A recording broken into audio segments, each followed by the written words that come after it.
Hello students, मैं हूं इमरान अली और आज हम बात करेंगे रिपोर्ट राइटिंग की। रिपोर्ट राइटिंग जैसा कि आपने देखा होगा कि जो न्यूज़पेपर वगैरह होते हैं उनमें खबर छपी हुई होती है जो एक दिन पहले की होती है, उनमें खबरें होती हैं, उसी को हम रिपोर्ट बोलते हैं।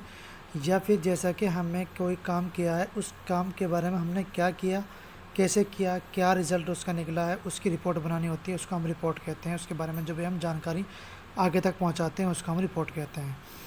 तो देखिए, रिपोर्ट क्या होती है।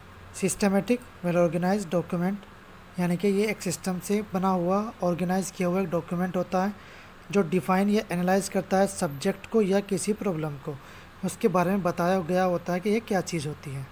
ठीक है। इसके ऑब्जेक्टिव, ऑब्जेक्ट क्या होता है, यानी कि क्या ज़रूरत पड़ती है हमें रिपोर्ट लिखने की। जैसे हाईलाइट एन इवेंट, इंसिडेंट और एक्सपीरियंस, यानी कि हम अपने एक्सपीरियंस को, किसी घटना को या किसी इवेंट को, किसी काम को कैसा क्या करते हैं, हाईलाइट करते हैं। To create awareness among readers about many social problems, यानी कि हम इसका हमारा ऑब्जेक्ट ये भी होता है कि हम रीडर्स यानी कि जो पढ़ने वाले हैं उनके बीच में अवेयरनेस क्रिएट करें सोशल प्रॉब्लम्स के बारे में। To express personal experience account of something heard, seen, done, studied, यानी कि जो हमने देखा है या जो हमने सुना है या जो हमने किया है या जो हमने पढ़ा है उसके बारे में अपना एक्सपीरियंस शेयर करना। Common example in reading newspaper, जिसका हम एग्जांपल देखते हैं काहे में, न्यूज़पेपर वगैरह में। न्यूज़पेपर रिपोर्ट, रिपोर्ट कितनी तरह की होती है। जैसा न्यूज़पेपर के अंदर रिपोर्ट होती है या किसी इवेंट की, फंक्शन की होती है जो इंस्टीट्यूट में, स्कूल में या ऑर्गेनाइजेशन में होता है।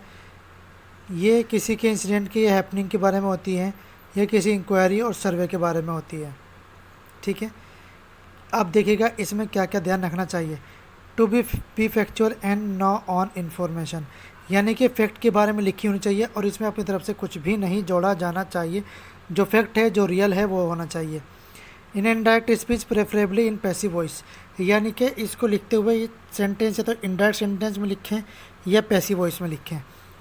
Right in third person, third person में लिखी जानी चाहिए, यानी कि third person he, she, it, this, that, these, those, ये सब क्या होते हैं, हमारे थर्ड पर्सन होते हैं। Neither impose your personal opinions not to draw any conclusion, यानी कि अपनी तरफ से कोई अपना विचार भी मत दीजिए, ना ही अपनी तरफ से कोई निष्कर्ष, कोई परिणाम लिखिए। ये मोस्टली पास्ट टेंस में लिखी जाती है क्योंकि ये एक, जैसा अगर हम आज लिख रहे हैं रिपोर्ट तो ये आज से पहले की होगी, कल की भी हो सकती है, परसों की भी हो सकती है। उसके बाद parts of A report, report के कितने पार्ट्स होते हैं। जैसे पहले हेडलाइन, कैची, यानी कि इसको पढ़कर उसकी तरफ आकर्षित होना चाहिए। ब्रीफ, छोटा होना चाहिए। कन्वे द मेन पॉइंट, यानी कि जिसके ऊपर हम रिपोर्ट लिख रहे हैं उसके बारे में इसके अंदर पूरी जानकारी होनी चाहिए। बाय लाइन, इसके अंदर नाम, लिखने वाले का नाम लिखा जाता है।